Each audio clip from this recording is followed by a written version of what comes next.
Hi everyone, it's Adrian. Welcome back to ALTERKNIT. Today's video is about seed stitch and moss stitch and the difference between the two. They are knit and purl patterns. So this is just combinations of knit stitch and purl stitch to create different texture and different behavior of the fabric. There is a bit of contention out there as to what constitutes seed stitch and moss stitch. Are seed and moss stitch the same thing? Depending on where you're from in the world, different, a seed stitch will be something different, moss stitch will be something different. I'm going to tell you about that in a second, but I'm going to basically teach you what I think makes the most sense, not what I think is wrong or right, because everyone's different and everyone does things differently.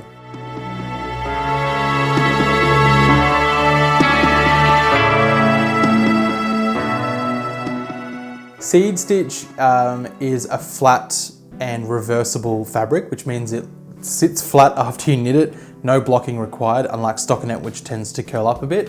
It's reversible so that the opposite side is pretty much exactly the same thing as the right side of the work, which is great because it lends a little bit more versatility. It's even denser than stockinette stitch, so you can place it in hard wearing places like the gusset area, so that the fabric wears a little bit better, and it is a little bit tighter and maybe a little bit warmer than stockinette as well, and it just looks really graphic and nice. It can be used as edgings to help keep bodies of stockinette lying flat, and it can also just be a nice detail around the trim of, say, a blanket or something like that. So let's just have a closer look at a couple of swatches that I've knit up. The first one is in seed stitch and the second's in moss stitch, so let's have a look at that. Okay, so I've got a swatch here. This is of seed stitch, and it's really simple. It's just alternating knit and purl stitches. So knit, purl, knit, purl, knit, purl, just like that.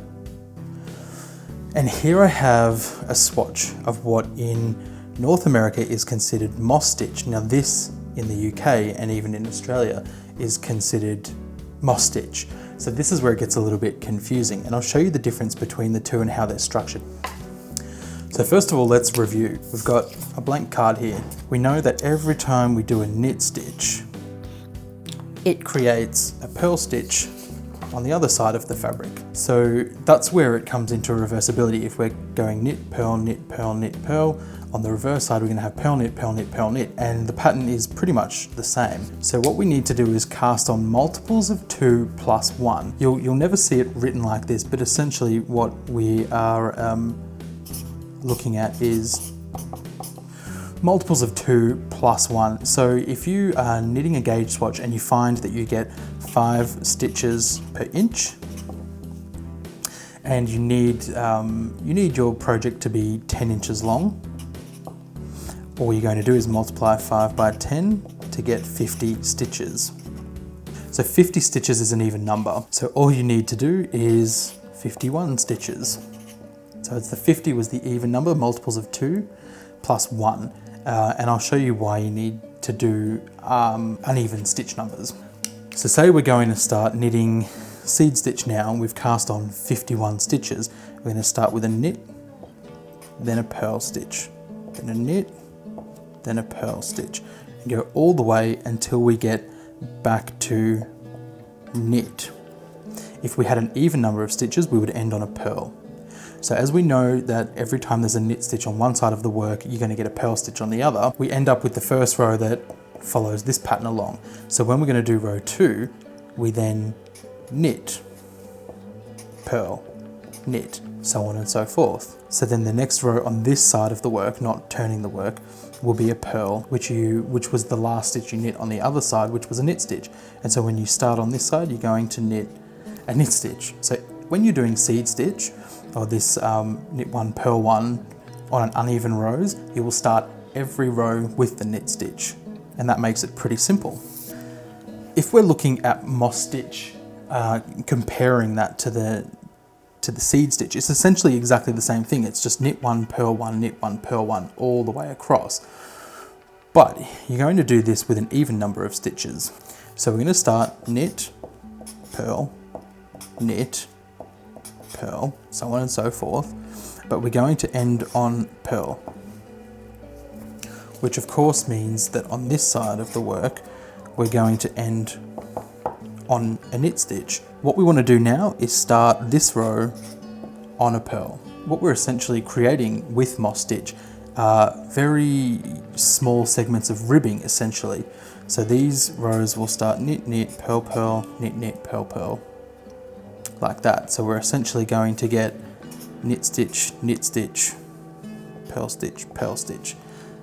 If we remember, knit stitches have a V-shaped appearance and the purl has sort of a horizontal bar. Whereas here we're going to have purl, purl, knit, knit. So they're essentially, this is a 1x1 ribbing in this frame here, if you can see that. And I'll cast on now and I'll show you what that means. Okay, so I've cast on 5 stitches here, just to show you. So that's multiples of 2 plus 1. Now our first stitch is just going to be a knit stitch, and this yarn is terrible, it's so hard to knit with. It splits very easily. So knit 1, purl 1, and that's the repeat. So we repeat that from the beginning. Knit 1, purl 1, all the way to the end. And now because we have an uneven number of stitches, I'm ending on a knit, and I started on a knit. So this means that when I turn the work, this is going to be a purl stitch. And because I'm doing seed stitch here, I don't want to continue in that little section of ribbing, which you would do for moss stitch. So I'm just going to start knit again. So every row begins with a knit stitch, which makes this really easy. You do kind of have to pay attention a little bit when you're doing moss stitch.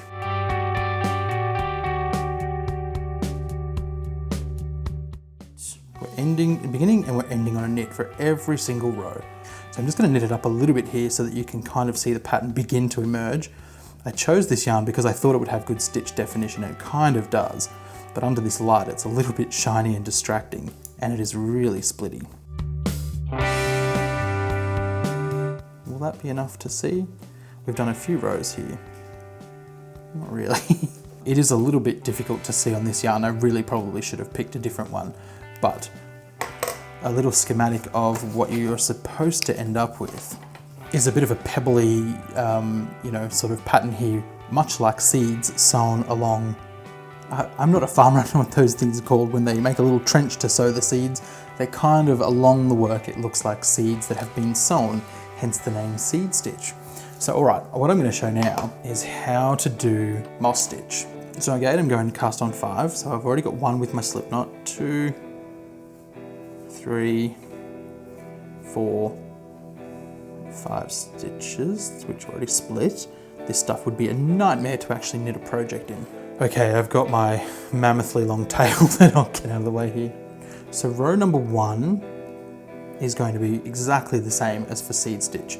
So we will start with a knit, purl, and repeat that 2 stitch repeat to the end, which isn't too far away. Knit, purl, knit on this side of the work, which means the first stitch when I turn it is going to be a purl stitch, and I want to continue that pattern 1 more row. So I'm going to start with a purl, purl, knit, purl, knit, and we're going to end this row on a purl stitch. So when I turn it, that first stitch is a knit stitch there. We can sort of see there's a bit of a V here and here. And I don't want to repeat that pattern anymore because the row below it, that stitch below, is also a knit. And if I go any further, I'm just doing 1x1 rib. So now I want to switch back and create that seed pattern again. So now I'm going to start with a purl. Now I know I just started the last row with a purl, but that was to create knit stitch here at the end. So we're going to start purl, knit, and we will end the row on a purl, which as always means there is a knit stitch here, and you can see this one pretty well, knit stitch just there on the needle. So now what we want to do is continue that knit stitch for another row. So I will now, for row 4, knit 1, purl 1, and repeat that to the end. Knit, purl, knit, here at the end. I mean, you can't really see much there, but that's how you begin moss stitch. So let's review. For seed stitch, you have a 2-row repeat. You're going to start with knit, 1, purl 1, continue to the end, which means you will end on a knit stitch.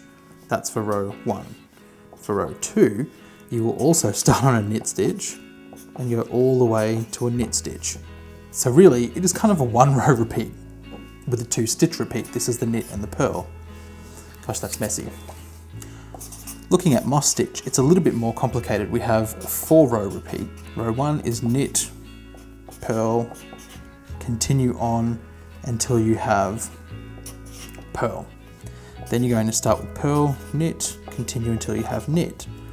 Then purl, knit, continue until you have knit, knit, purl, continue until you have purl.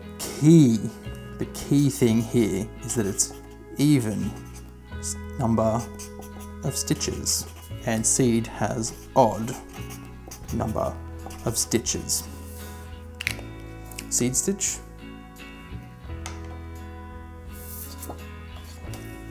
moss stitch. Okay guys, so that's it for this tutorial. I hope that made sense to you, and now you have a little better idea when a pattern calls for seed stitch or moss stitch or double seed stitch or even double moss stitch, and that it's not too confusing for you. Stay tuned for next week. If you haven't subscribed already, please do to get notification when I upload a new video.